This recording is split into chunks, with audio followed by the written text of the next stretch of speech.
s'est tous déjà posé la question, non? Pourquoi certaines plantes s'épanouissent à merveille, alors que d'autres, juste à côté, semblent lutter peu importe les soins qu'on leur apporte? Eh bien, le secret, il est souvent juste là, sous nos pieds, caché dans la terre.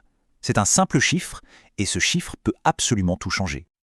Alors, voilà le plan d'eau aujourd'hui. On va commencer par découvrir ce fameux secret du jardin. Ensuite, on va apprendre à parler le langage du sol, c'est-à-dire le pH. Après ça, on verra comment on peut tous devenir de vrais détectives du sol. Et pour finir, on explorera un choix crucial. Est-ce qu'il faut corriger son sol ou plutôt adapter ses plantes? Allez, on attaque tout de suite avec notre première partie, le secret du jardin. On va plonger au cœur d'une frustration que je pense beaucoup de jardiniers connaissent bien. C'est vraiment le scénario classique, hein. On arrose comme il faut, la plante a tout le soleil dont elle a besoin, on fait tout bien en apparence, et pourtant, rien à faire, elle ne décolle pas.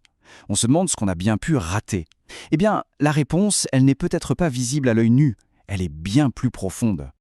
Et voilà la clé de l'énigme, la réponse est littéralement sous terre.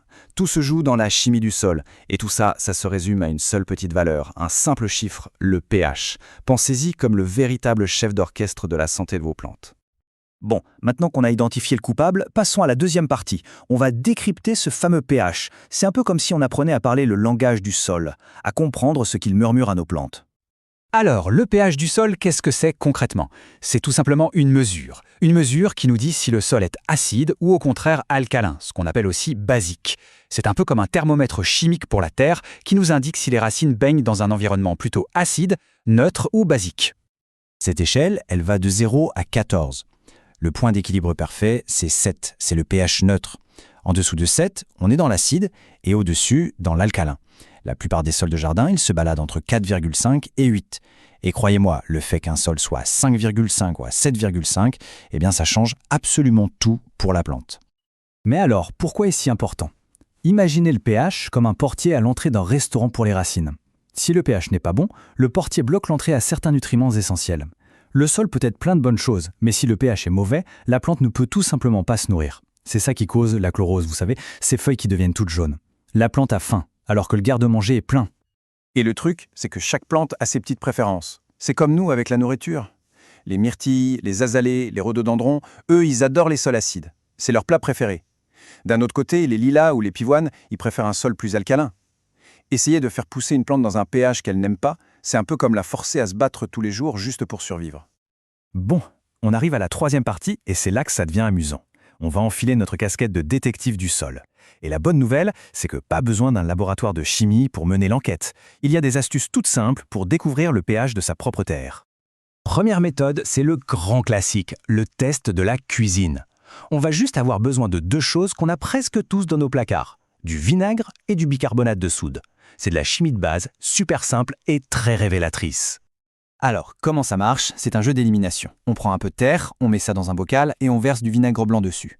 Si ça se met à pétiller, à faire des bulles, bingo, le sol est alcalin. Si rien ne se passe, pas de panique, on prend un autre échantillon de terre, on ajoute un peu d'eau pour faire une boue et cette fois on saupoudre du bicarbonate de soude. Si là ça pétille, alors le sol est acide. Et si dans les deux cas il ne se passe absolument rien, eh bien il y a de fortes chances que le sol soit neutre.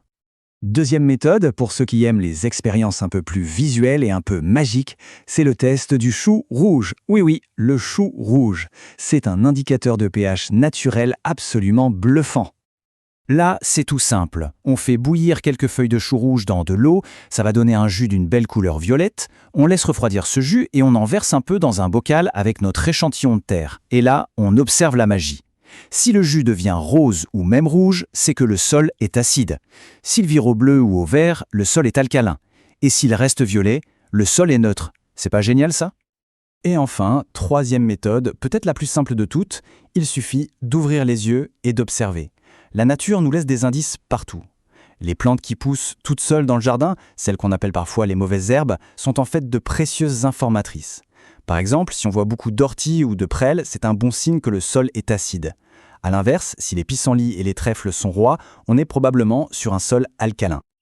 Ok, on arrive à notre dernière partie. Maintenant qu'on a les résultats de notre enquête, on se retrouve à la croisée des chemins. On est face à un choix fondamental pour tout jardinier. Est-ce qu'on doit corriger le sol ou est-ce qu'on doit plutôt adapter ses plantations? Il y a vraiment deux grandes philosophies ici. D'un côté, il y a la voie de l'intervention. on décide de modifier le pH du sol. Pour le rendre plus alcalin, on peut ajouter de la chaux ou de la cendre. Pour le rendre plus acide, on peut utiliser du soufre ou des écorces de pin. C'est le chemin du « je change le sol pour mes plantes ». De l'autre côté, il y a la voie de l'adaptation. On accepte le sol tel qu'il est et on choisit des plantes qui vont s'y plaire naturellement. C'est le chemin du « je choisis les plantes pour mon sol ». Et ce qui est super important de comprendre, c'est qu'il n'y a pas une bonne et une mauvaise réponse. L'une des approches relève un peu plus de l'ingénierie du jardin, tandis que l'autre est une recherche d'harmonie avec ce qui existe déjà. Mais au final, les deux chemins peuvent mener à un jardin absolument splendide et plein de vie. Cette citation, je la trouve parfaite. Elle résume tout. Jardiner, ce n'est pas essayer de dominer la nature, c'est vraiment entrer dans un dialogue avec elle. Et connaître le pH de son sol, c'est la première étape de ce dialogue. C'est écouter ce que la terre a à nous dire avant de lui dire ce qu'on veut y faire pousser. Finalement, ce chiffre, le pH, ce n'est pas du tout une contrainte. C'est une information. Une information qui nous donne le pouvoir de choisir. Ça transforme complètement le jardinage. On passe d'un jeu de hasard, d'essais et d'erreurs, à un véritable acte de création, conscient et réfléchi. Alors la question qui se pose à chacun, c'est quel type de dialogue va-t-on avoir avec son propre jardin ?